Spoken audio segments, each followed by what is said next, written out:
والصلاة والسلام على رسول الله وعلى آله وصحبه أجمعين.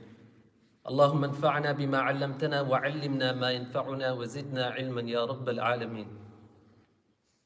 As we continue through the ahadith of Adab al-Mufrad, in which we stated that Imam Bukhari's purpose was to bring certain ahadith to help us rectify our actions, to help us improve our behaviorisms and manners. And as we continue through the theme of parenthood, the hadith or the narration that I'm going to report today, it's going to help us answer about what do we do as children who are in a situation where they have so-called toxic parents. Parents that aren't supportive. Parents that aren't helpful towards them. And maybe it's a term that we've heard before, that many of our younger generation and even older generation, they're using now toxic to describe relationships. So someone might say, when you hear about divorces, they may say that I got divorced because my husband, he's toxic. Or my wife is toxic, meaning that they're not healthy for them. Or for some reason, they're not compatible for them, so they call them toxic. Children will say, my parent, my dad, he's a toxic. You know, when sometimes if we have like traditional values, sometimes our own children will say, my mom is toxic, my dad is toxic. Meaning that we're not compatible with them. They're saying that we're complete polarized opposites. So what do we do in these situations? And I just want to give an example of Sa'd bin Waqqas, who the report is about. So he was in this kind of situation where he accepted Islam, and his mother made a vow that she will never eat or drink. Until he gives up Islam, she will never eat or drink. Imagine. So now he's at a dilemma that what do I do?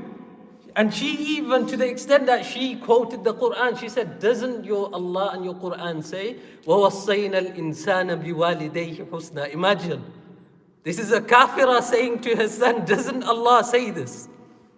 Then Allah continues, وَإِن جَاهَدَاكَ لِتُشْرِكَ بِمَا لَيْسَ لَكَ بِهِ عِلْمٌ فَلَا تُطِعْهُمَا وَصَاحِبْهُمَا فِي الدُّنْيَا مَعْرُوفًا. Allah gives the answer. That if your parent strives against you, لِتُشْرِكَ بِمَا لَيْسَ, so that you ascribe partners to Allah, you give up your religion, you give up your deen, بِمَا لَيْسَ لَكَ بِهِ عِلْمٌ, which they have no knowledge of, فَلَا تُطِعْهُمَا. In that situation, you do not follow on their commands and demands. That if they tell you that give up Islam and give up your religion, in that situation, you have to say no. But وَصَاحِبْهُمَا فِي الدُّنْيَا مَعْرُوفًا. That even in that situation, you still have to have that suhbah and companionship of ma'roof, of goodness. You say it in a respectful way that I cannot do this. Sometimes it can happen even within our practicing household, with our youth. One day they may become practicing. Maybe the parents aren't so practicing. They'll be like, what changed in you all of a sudden? We don't want you to be so religious. We don't want you to, look a certain way. We don't want you to pray too many salahs. In this instance, you have to draw the line in a respectful manner. And so this is the moral. Some of us, for many others within our community, they'll be new to the Islam, new to the religion. And the biggest issue for our young new Muslim friends is their parents. Something that we won't understand being born in Muslim families, that they're there, they're trying their hardest, but sometimes people, they have their stereotypes about Islam. Yeah, they see everything, Islam is whatever is on the media. They have their issues about Islam. They think that by becoming a Muslim, they will become extreme. So it's important for us as born Muslims that when we come across people that are interested in Islam or have accepted Islam, go above and beyond to make them comfortable.